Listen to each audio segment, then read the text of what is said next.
Berarti berkaitan dengan seorang ibu yang sudah melahirkan. Berarti berkaitan dengan seorang ibu yang sudah melahirkan. Jadi ini penting bagi ibu-ibu yang sudah punya pasangan dan melahirkan. Perlu diketahui sebelum membahas tentang nifas, tentu kaitannya adalah dengan seorang janin yang ada dalam kandungan. Janin yang ada dalam kandungan itu masanya minimal adalah 6 bulan lebih sedikit. Artinya masa minimal hamil itu 6 bulan lebih sedikit. Lebih sedikit ini yang dimaksud adalah masa seorang suami dan istri berhubungan, kemudian masa melahirkan. Jadi 6 bulan lebih sedikit, lebihnya itu yang dimaksud adalah masa-masa yang memungkinkan berhubungan dengan suami istri, kemudian masa melahirkan. Ini adalah masa minimal dari seorang ibu hamil. Masa umumnya adalah 9 bulan. Masa maksimalnya adalah 4 tahun. Ada Bu yang hamil sampai 4 tahun itu ada. Siapa beliau? Imam Syafi'i. Imam Syafi'i ini lahir di usia 4 tahun, dalam kandungan 4 tahun. Jadi ini salah satu karamah beliau.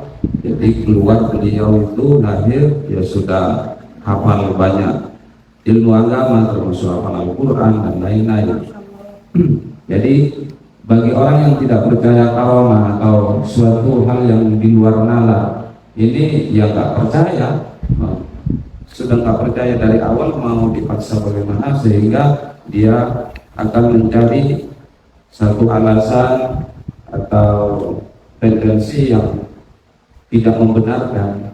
Dicarikanlah ilmiah-ilmiahnya.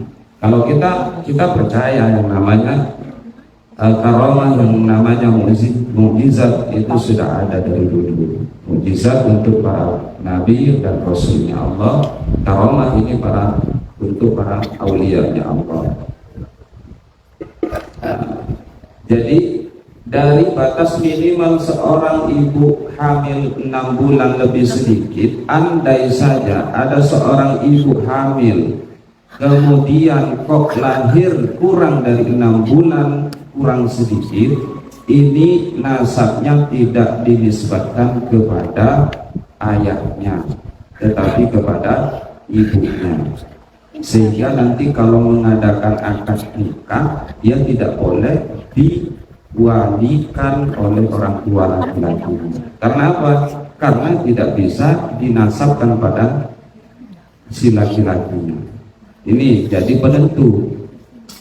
Jadi penentu nasabnya mau dinasabkan kemana?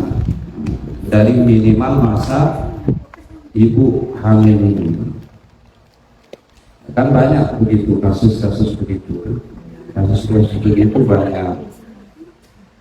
Artinya baru nikah ternyata tidak sampai 6 bulan sudah lahir seorang anak. Nah ini mau dinasabkan kemana? Ya tidak bisa dinasabkan kepada orang tua laki-lakinya, tidak bisa. Nah alhamdulillah ya, kalau misalkan ini akibat hubungan-hubungan tidak jelas itu. Semoga kita semua, keluarga kita semua dijaga oleh Allah, dijauhkan dari hubungan-hubungan sehingga terjadi banyak aborsi di mana-mana, kan begitu. Nauzubillah.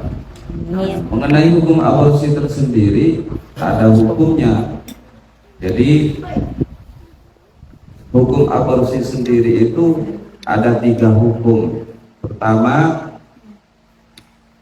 aborsi jika seorang janin yang ada dalam kandungan ibu ini sudah berusia 120 hari atau 4 bulan, atau sudah nafkhur ruh sudah ditiupkan oleh malaikat oleh Allah ke janin ini, kan usianya 4 bulan ya. 4 bulan itu 120 hari. Nah, kalau sudah di usia itu maka hukumnya haram diaborsi, haram digugurkan. Begitu. Kalau usianya masih di bawah itu, artinya kurang dari 120 hari, ini tidak masalah. Satu pendapat tidak masalah menurut Imam Ar-Ramli. Menurut Imam Ibnu Hajar ini tetap tidak boleh. Jadi begitu. Kasus aborsi ini tidak hanya terjadi bagi hubungan-hubungan gelap. Nah, hubungan-hubungan yang sah pun bisa terjadi aborsi. Misalkan belum ingin punya anak, tiba-tiba sudah jadi. Nah, begitu kan? Akhirnya digagalkan saja, diaborsi saja. Nah, ini hukumnya begitu. Hukumnya haram jika sudah mencapai usia 120 hari. Tidak haram satu pendapat kalau kurang dari 120 hari. Insyaallah dipikirkan memang, kalau memang belum siap ya jangan hamil dulu, dan begitu supaya tidak terjadi aborsi. Saya siap nih. Pakai alat kontrasepsi. Alat kontrasepsi. Memang ada yang tidak pakai. Alat kontrasepsi ini adalah sebuah alat untuk memperpanjang masa kehamilan. Hukumnya juga ada. Bagaimana hukum menggunakan kontrasepsi, baik berupa pil, obat-obat tradisional atau suntik, KB lah istilahnya itu ya. Itu bagaimana hukumnya? Kira-kira ada 3 hukum rinciannya. Satu, apabila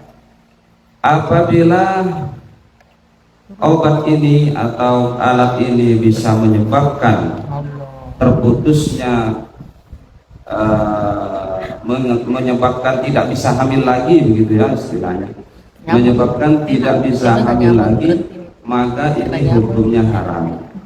Jadi melakukan sesuatu yang mengakibatkan seorang ibu, seorang diri tidak bisa hamil gara-gara obat, gara-gara KB, gara-gara suntik, ini hukumnya haram. Beda nanti kalau memang tidak bisa hamil karena memang sudah bawaannya nggak bisa hamil, mandul misalkan, tak masalah.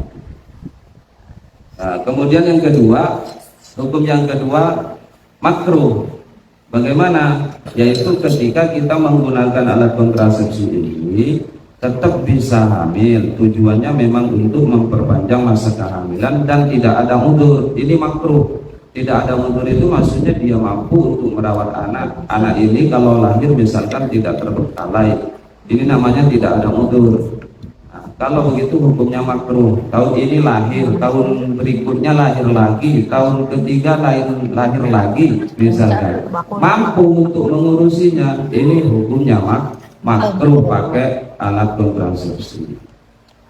Nah, begitu. Yang ketiga, hukumnya tidak makruh, artinya boleh, yaitu ketika bagaimana? Ketika ada udzur. Pakai alat kontrasepsi, tujuannya memang untuk memperpanjang masa kehamilan, dan memang ada udzur. Misalkan punya anak setiap tahun, saya akan keteteran, saya akan tidak bisa mengurus anak-anak yang lahir ini, terbengkalai, terlantar. Nah, ini hukumnya tidak makruh. Jadi yang haram tadi itu satu, pertama itu mengakibatkan tidak hamil selamanya, ini akhirnya akan mendapatkan hukum haram. Iya. Nggak pakai obat. Oh. Pakai obat. Jadi hati-hati pakai obat, jangan yang sampai mengakibatkan tidak bisa hamil. Nah, itu berkaitan dengan nifas kan, artinya nifas ini kan setelah melahirkan, itu sebelum melahirkan. Nah,